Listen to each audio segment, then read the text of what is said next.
Hey everybody, and welcome to the podcast, Junk Food and You. Normally when I do this podcast, I'm doing something else. I've got some other sort of thing I'm doing, whether I'm drawing or working on updating Candy Critic or something like that.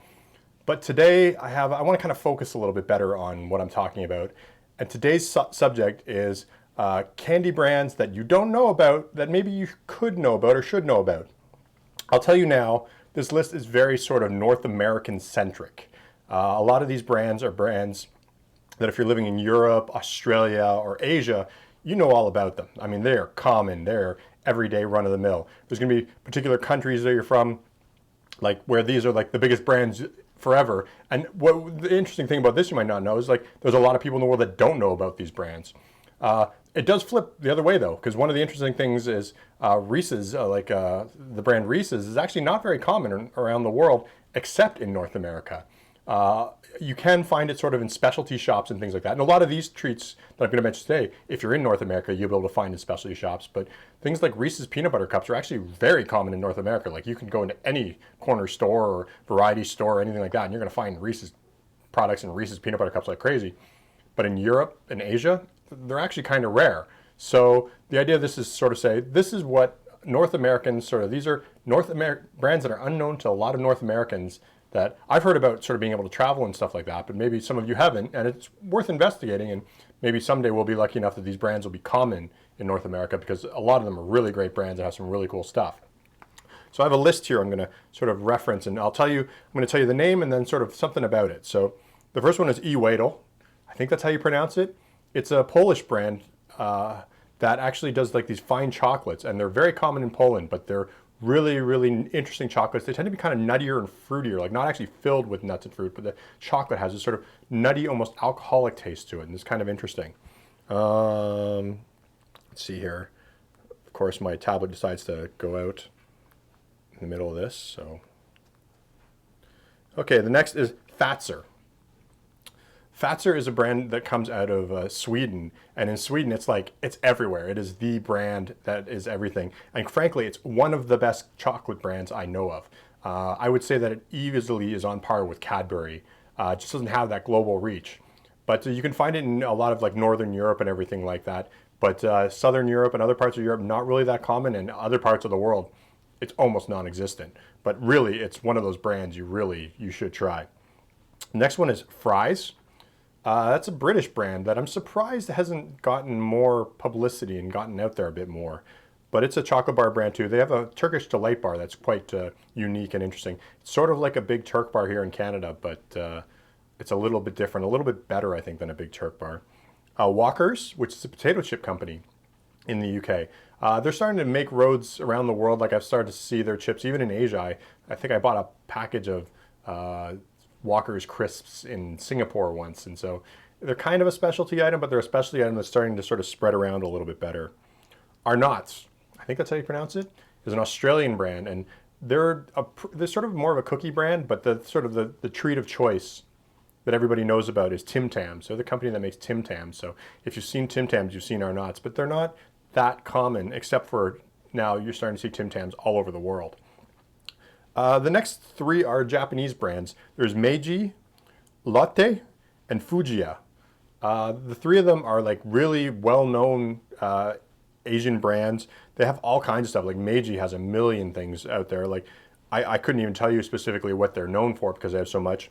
Fujiya has this sort of creamy thing that they go after that tends to be their flavor profile. I think they used to be a dairy at one point, and they sort of made treats and they made cakes and stuff, and then they went into making candies, and then that sort of eventually led to this large candy thing. So a lot of their candies are still sort of milk based, even some of their hard candies, which are kind of interesting. The next one is Tato.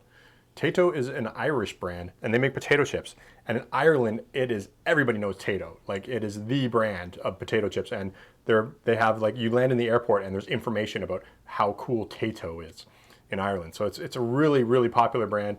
Their cheese and onion chip is like sort of the thing to do. They also once made a cheese and onion potato chip chocolate bar, which wasn't quite as good as the chips themselves, but it's definitely a well-known brand.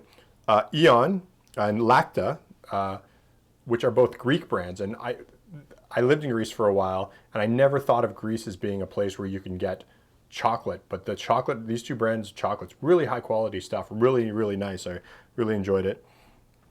Milka is another European brand. I don't remember where it's from. It might be Switzerland. It might be Germany. I don't remember where Milka's from, but you can find it all over Europe.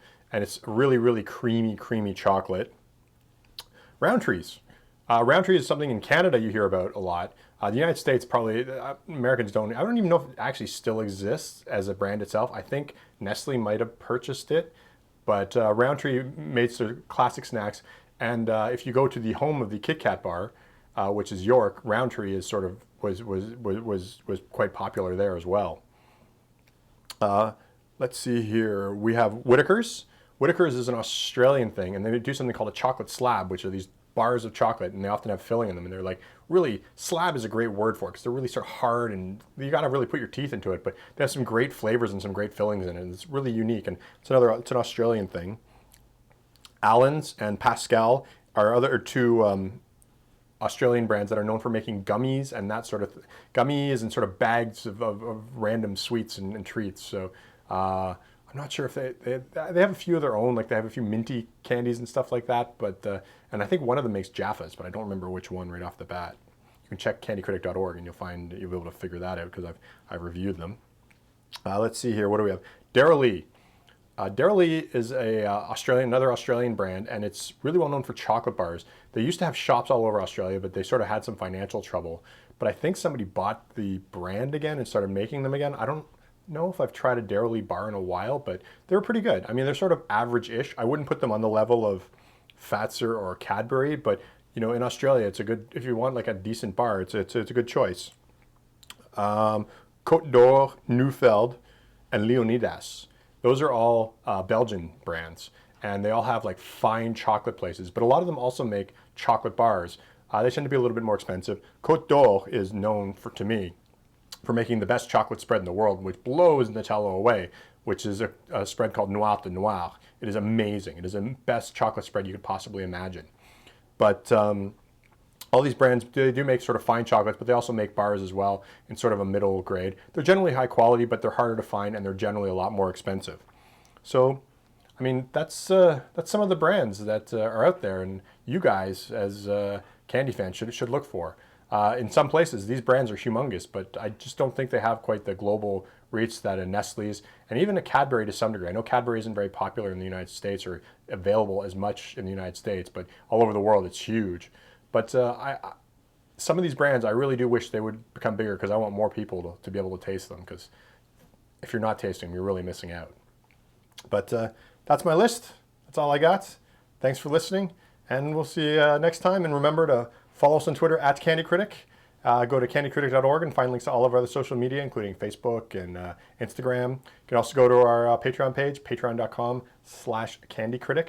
And there you'll find links to extra content and all kinds of fun stuff like that. And you know what? I'm going to put this list up specially for my patrons. So if you want to join, you're going to get this list, and I'll do a little notes about where you can get it and everything like that. So make sure to check that out. Also, you can check our micro comic, which you can get on Patreon for, depending on what tier you're on, you'll actually get copies of it. But you can just go to candycritic.org/snackfacts, and there you can just buy copies of the micro comic separately if you want.